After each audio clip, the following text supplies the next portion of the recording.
What's up guys, welcome to the Art Box. In this video, I'm going to show you how to make a very easy, durable, but cheap Squid Games mask using materials that you can find at your local Dollar Tree. Let's get started. So the first thing you're going to need is a Dollar Tree foam poster board. I'm just going to use this scrap one I had lying around the room, and we're going to want to trace out a circle for the mask. Make sure it's big enough to cover your face. Oddly enough, this junk mail was the perfect size for my head, so I went ahead and folded this in half, and I'm just going to cut out an oval just to make this as even as possible. So as tempting as it is, guys, don't throw all your junk mail away. It comes in very handy when making these kind of templates.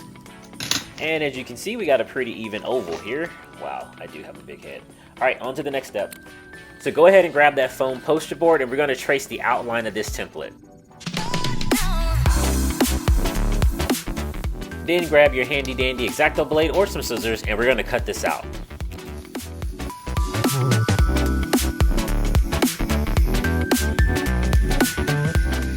Oh, and do make sure your blades are sharp so you won't be struggling like you see me doing here. And oh my god, what is that? Don't worry, it's just glue from another project. Okay. Alright, now that we have this cut out, we need to give this thing some shape because it's very, very flat, and that's not how it is in the show. I literally start bending this with my hands to form a more dome shape. That's one thing I like about this foam poster board. It's very strong and it'll hold its form. Make sure you go around and crease all your edges. You want to do your best to try to shape this. And don't be afraid, guys, to get in there and bend and fold this. Trust me, this material can take it.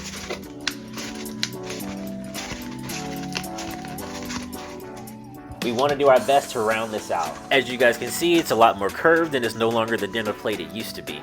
So now we need a way to see. So let's make some eye holes. To make sure I got the position right, I just placed the mask to my face, used my fingers to find where my eye sockets are, and marked it with the pen. You can press into the foam board ever so slightly, just don't poke your eyeballs out, and then you'll get a little indentation so you know exactly where you need to cut. Now at this point, you can go ahead and paint your mask with some spray paint or acrylic, but I want to make mine a little bit more durable, so I'm going to layer it up with some duct tape. Do your best to try to lay this down as flat as possible. You don't want any wrinkles, and don't worry if anything hangs over the edge, you can always fold it over.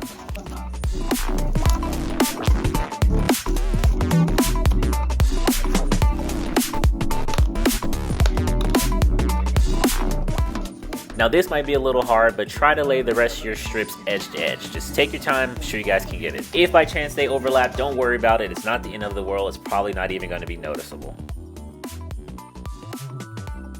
Now that we have this fully covered, let's go ahead and cut out the opening for our eyes.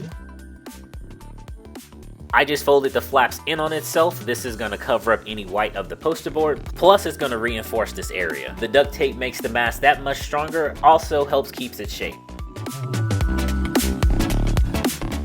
You'll probably notice that the edge of the duct tape leave these seam lines. You can cover this up with a Sharpie, some acrylic paint, but I'm going to go ahead and hit it with some flat spray paint, because to me, the duct tape is a little too shiny and I want to dull this down. The next item up for grabs is going to be this mesh fabric or tulle. You can actually use some of the mesh liners I've actually seen at the Dollar Tree. It should work just the same. I actually got this one from Hobby Lobby. It was $3.99, but you guys know Hobby Lobby has that 40% off coupon, so it wasn't that bad. The thing I like about this is it's really good at masking what's behind it, but you can also see through it. So here I'm trying to figure out the best way to cover this without wasting too much of the mesh. I think this is the best way to go. Once I had the mesh cut, I just wanted to figure out the best way to lay it. At first I was going to double it up to try to mask the eye openings, but that looked a little weird and it was going to leave me with a seam at the top, so I decided to do it edge to edge. I'm making sure I have enough mesh all the way around because I'm going to have to fold this over. Alright, that's looking good to me, so I'm going to use this stapler to secure it.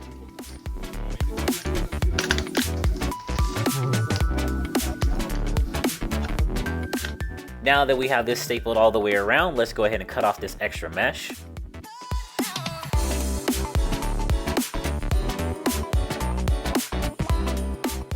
Some staples might stick out and the edge of this mesh can be kind of rough, so just to make this a little bit more safe, I'm going to go around this entire thing with some of that duct tape.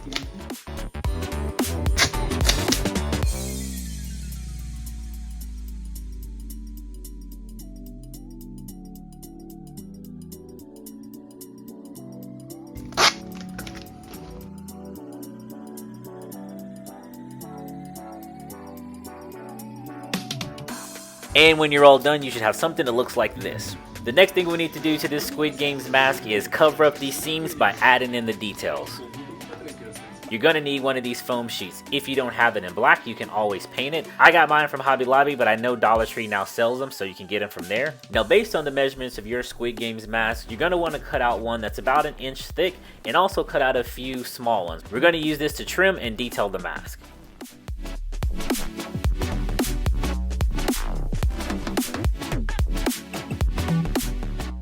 My strips of foam wasn't long enough to go all the way around the mask, so wherever the last one stops, just connect the next one and keep going.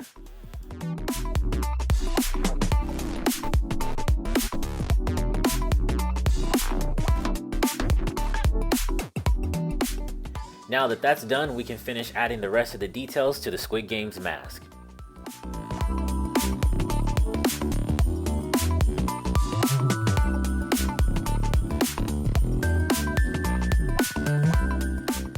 This part got a little messy. Some of the glue started to seep from under the strip when I would press it down.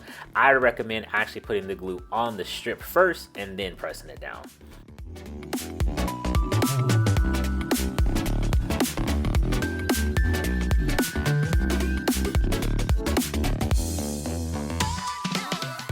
This part I just started sketching out and freehanding the shape I wanted to put on my Squid Games mask. I was actually thinking about doing some foam sheets in this shape, but for the sake of the video and keeping it simple, I just went ahead and painted it.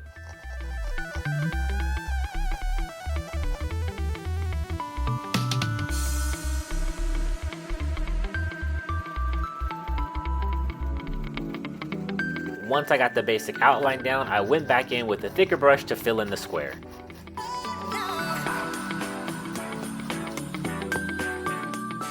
There are a few areas I'm gonna have to go back in and correct with some black paint, but I think it looks cool for now. With those scrap pieces of mesh, I wanna layer them up because I wanna darken the inside of the eyes. You can use as many layers as you want, just as long as you can still see through the mesh. And just to secure everything in place, I'm just gonna go over it with some duct tape.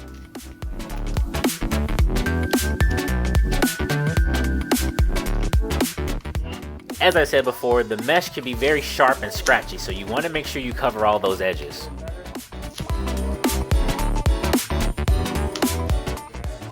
And just to protect my nose, I put a strip right through the middle.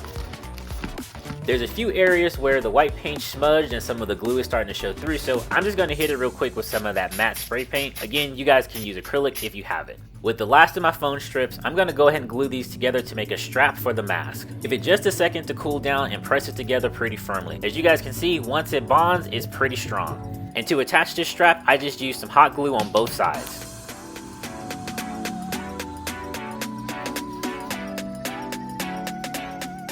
And just to secure it even more, I strapped it down with some duct tape. I recommend doing this, especially if you're going to be wearing the mask and taking it on and off. Oh, and this should go without saying, before you tape all this down, you want to make sure the foam strap is long enough to go around your head. But you don't want it too loose, because just like a rubber band, it can stretch. So after I tried it on, I have to say it was very comfortable, loved the way it looked, but the only thing that was bothering me was the white paint on the mesh. I just didn't like the way that looked, so I think if I was to raise it up a little bit, it would look a lot better. And that's exactly what I did. I just took some black paint and just started erasing that line. I wanted to make sure that it was really getting under the mesh, so I hit it with a few shots of black spray paint. And after redoing the border of the square with the white acrylic paint, I have to say it looked a lot better. Now I told you guys that band was strong. I was able to pull this mask over my glasses without it even breaking. I don't know about you guys, but I find this mask very creepy. It's a very simple design, but it's just something about it that freaks me out. Anyway, if you're not too freaked out and you like this video, don't forget to hit the like button. I'm always trying to find a way to make some cool low budget crafts and DIYs to bring to you guys, so be sure you are subscribed so you don't miss a video. Also, I'm kind of an artist, so be sure to check out some of my glass art and other paintings on this channel. I'm heading out, guys. I'll see you next week on a brand new video.